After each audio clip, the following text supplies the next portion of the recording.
Welcome to HiBiz News. My name is Suresh Kochattil. Amazon and Google face tough rules in India's e-commerce draft that is coming up. India's latest e-commerce policy draft includes steps that could help local startups and impose government oversight on how companies handle data. The policy draft, which was prepared by the Ministry of Commerce's Department for Promotion of Trade and Industry, laid down a 15-page draft in which the government would appoint an e-commerce regulator to ensure that the industry is competitive with broad access to information resources. The government has been working on the policy for the last 2 years amid calls to reduce the dominance of global tech giants like Amazon Incorporated, Alphabet Incorporated's Google, and Facebook.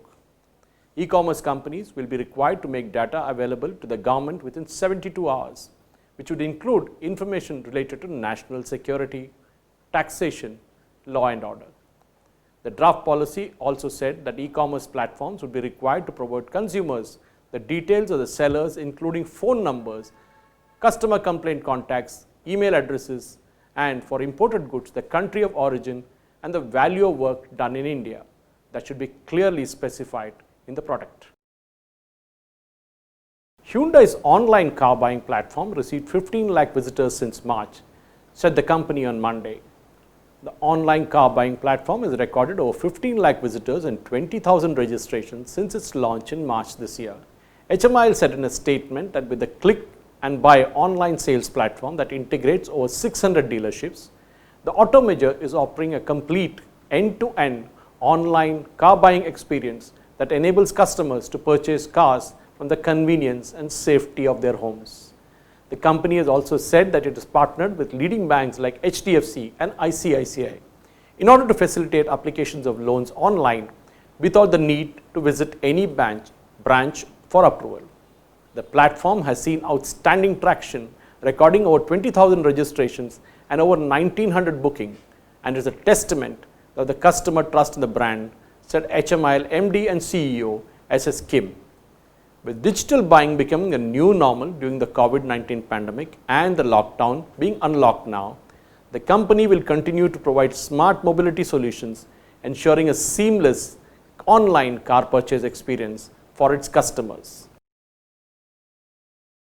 India Ratings and Research said that in a note that the impact of COVID-19 pandemic could result in an additional 1.67 lakh crore of debt slipping into non-performing assets between the current and the next financial year.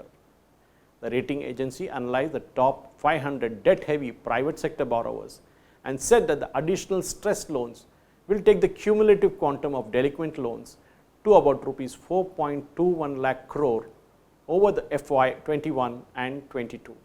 This is over and above the rupees 2.5 lakh crore anticipated prior to the onset of the pandemic. It constitutes 6.63% of the total debt, that the previous estimate was 4%. Given that 11.5% of the outstanding debt is already stressed, the proportion of the stressed debt is likely to increase to 18.21% of the outstanding quantum, the research agency said. The agency believes that in the worst case scenario, where funding markets continue to exhibit heightened sense of risk aversion, corporate stress could further increase by rupees 1.68 lakh crore, resulting in 5.89 lakh crore of corporate debt. 9.2% of this could become the stress asset in FY 21 and 22. Tata Group Chairman N. Chandrasekaran said that the Tata Consumer Products Limited, formed recently by the merger of Tata Global Beverages and Tata Chemicals, is aiming to be a full-fledged FMCG company.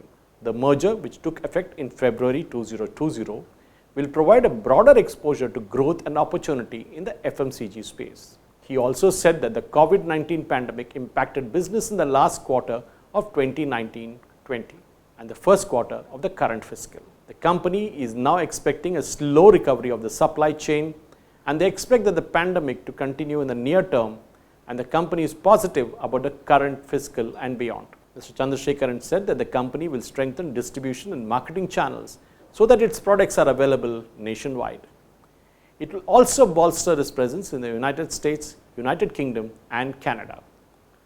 Mr. Chandrasekaran said that during the last financial year, Tata Starbucks opened 39 outlets, taking the total number of outlets of Starbucks to 185 across the country.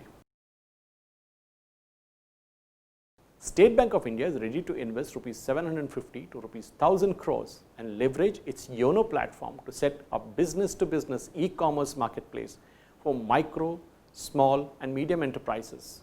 The country's largest center hopes that it will also help better manage its financing of small businesses. The plan, which has been cleared by the bank's executive committee, entails getting MSMEs onto a platform and providing funds based on the transaction that take place. State Bank of India Managing Director Challa Srinivasulu Shetty said that they are engaging the MSME ministry to create a marketplace for SBI customers to sell their products called Bharat Craft, which is going to be an e-commerce and technology-driven platform, and it is in the initial stage of taking shape.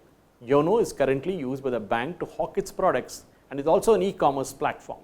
Among other banks, HDFC has already an e-commerce platform, Smart Buy. As more and more banks jump into the e-commerce platform, it's going to be a great day for the consumers. Thank you for watching.